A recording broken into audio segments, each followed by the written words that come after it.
It's the real news. I'm Aaron Mate. Palestinian Authority President Mahmoud Abbas is now publicly distancing himself from the U.S. In a speech this week, Abbas said he no longer wants the U.S. to act as a mediator in peace talks with Israel. The political negotiations should be under international mediation and not solely American mediation. Should I make it clear we do not accept America as a mediator between us and Israel? Members of the Palestine Liberation Organization are calling on Abbas to withdraw recognition of Israel and break off so-called security cooperation in the occupied territories. But are these signs of an actual shift? Well, joining me is Diana Buttu, a lawyer, analyst, and former PLO legal advisor. Diana, welcome. So Abbas's speech on Monday follows Trump's decision to recognize Jerusalem as Israel's capital and to begin steps to move the U.S. embassy there, and then his follow-up vetoing a UN measure condemning that act. So Abbas is voicing his frustration, but is he actually signaling a sign of breaking from years of working closely with the U.S.?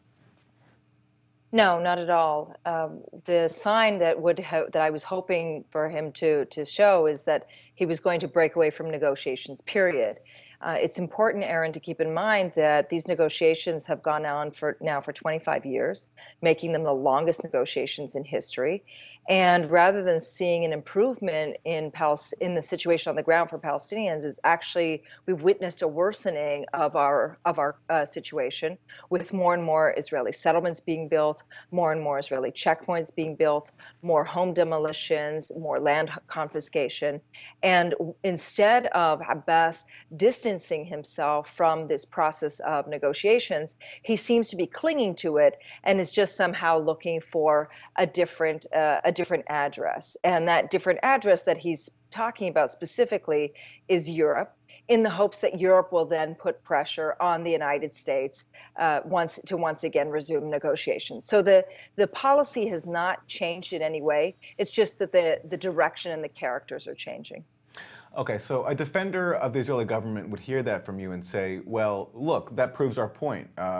Palestinians don't want to negotiate with us. Diana Buttu is saying that Abbas shouldn't be negotiating with us at all, proving that Palestinians don't want peace. How would you respond to that? We definitely do not want to negotiate, and the reason we don't want to negotiate is because the negotiations have proven to be a completely futile process. In fact, it's worsened our condition. That being said, I think that what we need to do is focus on how to end Israel's military rule, and that's only going to come when Israel's held accountable, when they're held accountable through boycotts, through divestment, through sanctions, and by being held accountable legally.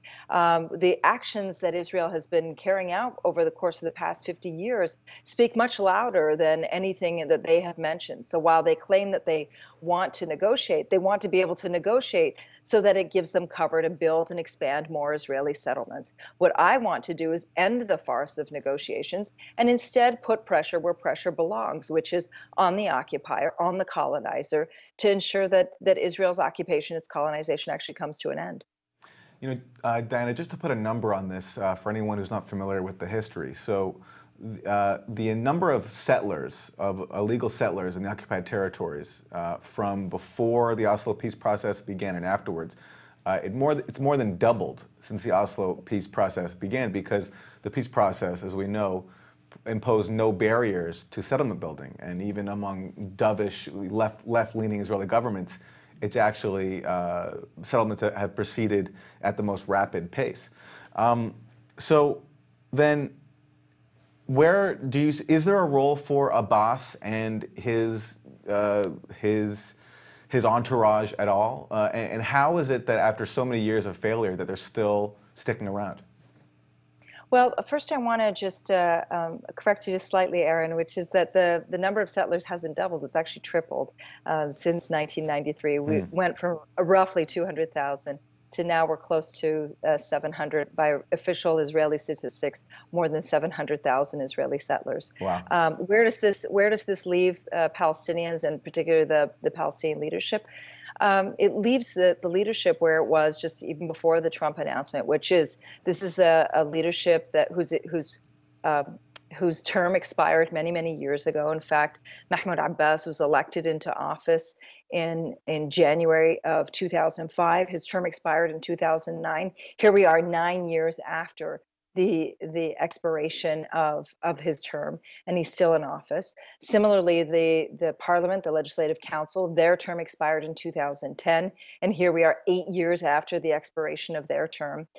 In short, all of this is to say that these are people who are making decisions without having any real legitimacy, and how they stay in place and how they continue to stay in office is because you hear these statements, like the statements that Mahmoud Abbas has said, in which they're not calling for a complete shift. They're not calling for an end to negotiations. They're just expressing their discontent. And so there are a number of countries that are willing to continue to prop up Mahmoud Abbas and the others within the Palestinian leadership, even though they've proven to be ineffective as leaders for the Palestinian people, and even as repression among Palestinians who are dissidents continues. Right. I mean, speaking of which, as we're speaking today, an Israeli court has again, I've lost count of how many times now, has again extended the detention of Ahed Tamimi, the 16-year-old Palestinian teenager who's been imprisoned for slapping in the face an Israeli soldier after her cousin was shot in the face and left in a coma. Yes, you're exactly right, and we're now seeing that Ahed has now been in prison for close to 30 days. She's been detained. She's a 16-year-old child, and the charges that she's facing by the Israeli government are very high. And it looks as though, based on the conviction rate that Israel has, which is over a 99% conviction rate for Palestinian youth, that unfortunately she will serve time in prison. And I contrast that with the actions of adult Israeli settlers who have done similar, if not worse, and have not even gotten so much as a slap on the wrist, but instead the soldiers ended up turning a blind eye and refusing to even call the Israeli settler to account for her actions. You know, Diana, we're also speaking a day after the U.S. Confirmed that it was cutting in half the amount of money it gives to the UN agency that provides services to Palestinian refugees, UNRWA, cutting something like $65 million out of $125 million. And I'm wondering, on top of all the damage that this does to refugees, all the suffering that it compounds, whether something like this actually strengthens Abbas, because, you know, in times when a people are attacked, as the Palestinian people are now being so brazenly by the Trump administration, they tend to rally around their leaders. I remember during the second Intifada, Arafat, his popularity increased after George Bush sort of walked away from him after by publicly disparaging Arafat. Yes, you're absolutely right, but I don't think that that's what's going to happen in this case. Mahmoud Abbas is not Arafat, he's not him historically, he's not him personality-wise, etc. And beyond that, as we're now entering into this phase, people are looking at Mahmoud Abbas and those around him and saying that we need a leader who's going to be able to help us resist and help us fight, because we see what's coming. I mean, Palestinians who saw the Trump election did not welcome Trump's election in the way that Mahmoud Abbas did. We were very concerned about Trump's election. We knew what it was going to lead to. We knew that it was going to lead to the moving of the embassy. We knew that it was going to lead to a declaration that Jerusalem is Israel's capital. We knew that it was going to lead to a cutting off of funds. This is just the way that Trump operates, and the people that he surrounded himself with have also indicated as much over the years. And what we as Palestinians need is a leader who's going to be able to take us and into those, to use a war analogy, into the trenches, and to be able to support us and work with us as we are struggling for our own survival. And that, unfortunately, is not Mahmoud Abbas. Instead of giving us a plan B or an alternative strategy, he seems, from all of his statements, all of his speeches, to be clinging to plan A, which is negotiations, negotiations, and more negotiations. This time just simply replacing the face being that of the United States with Europe instead. So he's not somebody who's leading us to liberation or to victory or to even our very survival. He's somebody who is just going to continue to do the same.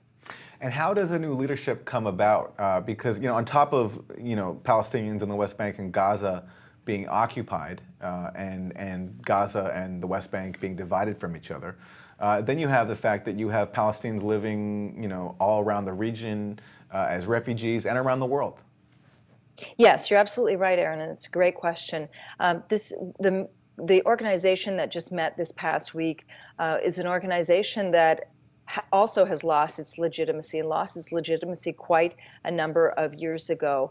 And I don't just mean to say that they lost their legitimacy because they're older or because they haven't been elected, but because they also haven't provided us with a new vision to be able to resist this new phase of the Palestinian onslaught that we're facing.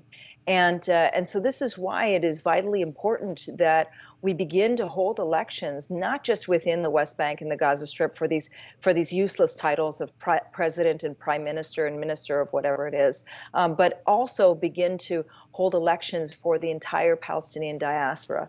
Because unfortunately, Mahmoud Abbas, in the role that he occupies, he's speaking not just on behalf of Palestinians in the West Bank and the Gaza Strip, but he purports to speak on behalf of all Palestinians around the world. And to hear somebody like him, who has pretty much given up on the issue of the right of return, which is the essence of the Palestinian struggle for freedom and for liberation, to hear him give up on that is for me, it leads people like me to say he doesn't represent me. And Dana, finally, putting aside Trump for a second, if prominent Democrats in the U.S., prominent liberal media figures, people who claim to be interested in human rights and justice in Israel and Palestine, in the Middle East overall, if they could shift their attitudes and if they could actually stand up for Palestinian rights, what kind of a difference do you think that would make? Well, I wish this was a conversation that we would be having that isn't based on some sort of myth or legend, because I'm afraid that the way that it from what I've seen in the United States, while public opinion is definitely shifting, I don't think that the political parties have quite caught up to the changing shift in public opinion.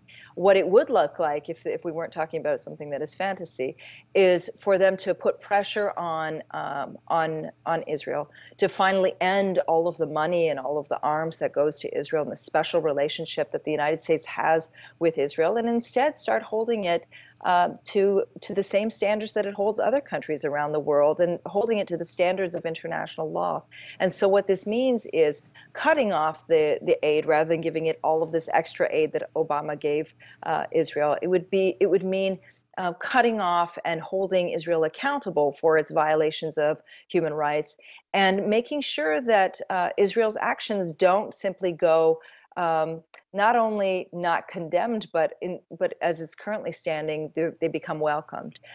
This is something that I would hope to see, but I just don't see that it's going to happen anytime in the near future, given the state of politics in the United States, where it seems that the only issue that both parties tend to agree on is that of Israel, and where you can't even get health care for American citizens, for these two parties to agree on health care, but they do somehow agree on supporting a country that advocates and carries out war crimes. We'll leave it there. Diana Buttu, lawyer, analyst, and former PLO legal advisor. Thank you. My pleasure. And thank you for joining us on The Real News.